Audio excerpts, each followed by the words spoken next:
Earlier this year, we were invited into Westhaven School in North Somerset to find out how they're adapting helicopter stories for the children in their care. There were so many standout moments from that trip, which we captured on film. But one of my highlights was watching Natalie Doran scribing the story of a pre-verbal child. We were lucky enough to witness firsthand the enthusiasm of both the staff and the children at Westhaven School, and to see how helicopter stories really does give every child a voice. I'm delighted to share my findings with you.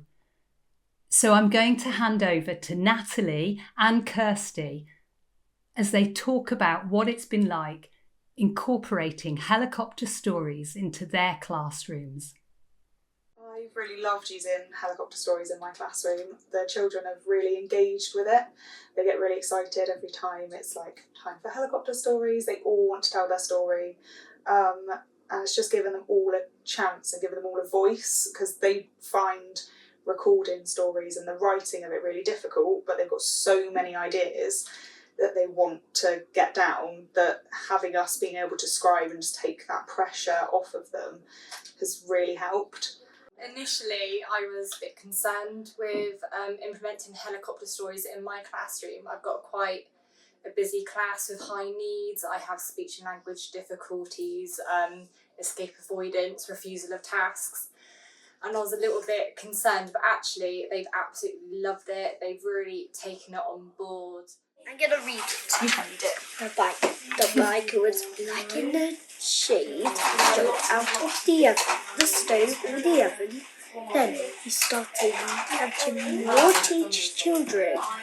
So in my class I've got one boy who is non-speaking, so obviously that was a bit of a challenge. First of all, I wondered, how am I going to get him to tell a story? But he's so engaged in it, he loves it. So we use communication mats. So I've got a mat for like who, a mat for verbs and doing words, and a mat for places. And he knows exactly the story that he wants to tell. He'll point to the different symbols to show me what he wants, and I'll say it out loud, and he'll tell me no if I'm wrong, and I'll write it down for him, and I'll obviously scribe it for him.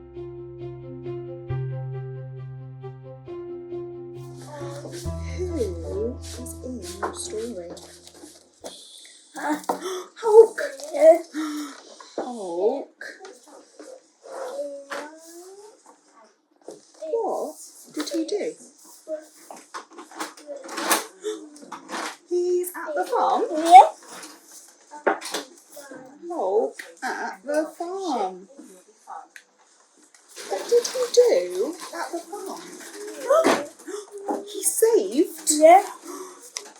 He saved... Saved who? Saved and hugged. Oh. He saved and hugged. What did he save and hug? A monster. It just gives him a voice and a way to tell his story that he necessarily didn't have before. They are quite clear stories. It might just be 3 sentences, but there is a clear beginning, a middle and an end. Someone comes in, something happens, and then the problem's resolved, and you can see how clear his storytelling is. Even though he doesn't have the words to tell it verbally, he is still able to get a story down on paper, and it's just been amazing, like how proud he is of it as well. He wants to show everybody what he's done, and he wants everybody to act out his story, and he gets so excited. Now I have Alex's story. Hulk at the farm, and Alex is Hulk. Alex, can you come on the stage? Alex, can you show me Hulk at the farm? Be Hulk. Ah, well done. Hulk saved and hugged monster. Olivia, would you like to be monster?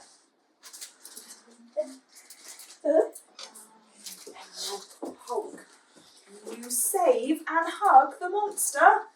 Yay!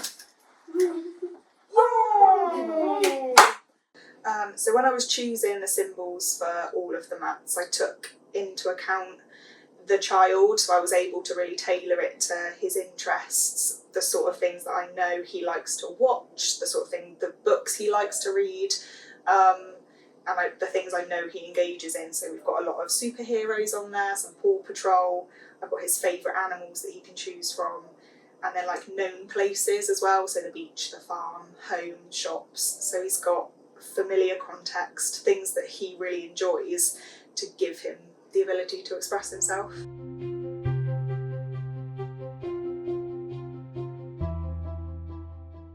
I think for me, it's just been a surprise with all of my class. They are quite possessive, don't overly engage with each other or within each other's learning, to the point where they could get quite overwhelmed by it all. So to see them listen and show really good eye contact and engage with each other's stories to the point where they're acting it all out together and they're allowing their friends to be them and they're actually showing enjoyment, they're laughing and they're correcting them, like, no, I would say it this way, I would do it this way. It's really, really lovely. Like allowing other people in their space as well, because you get kind of close when they're proximity acting, don't is, they? yeah, it's a very big thing. Yeah, allowing someone to be near them in that moment is huge for them, because they might not be able to do it on the playground, but they'll happily do it within like the context of their stories. I feel like it's really built up their resilience as well, because if there's a character or something's happened in one of their peers' story which they don't like, and we know from experience that it will dysregulate them, but they power through it, they recognise it's not their story and we need to be polite and we need to have good manners. And I just think it's been fantastic for their social skills, their resilience. And the waiting as well, and like the turn taking of it all, like waiting for their part to act, waiting for their story to be told. Whereas before they'd constantly be up and down, and now being able to just like wait a little bit more. When the children have been telling their stories, they're drawing on other experiences that they have. So they're bringing in learning from other lessons that we've done. So it just gives them a chance to sort of process those big like life things that they've learnt in a very controlled environment. They will come out with stuff within their stories of like, oh, we didn't actually realise you took all of that in.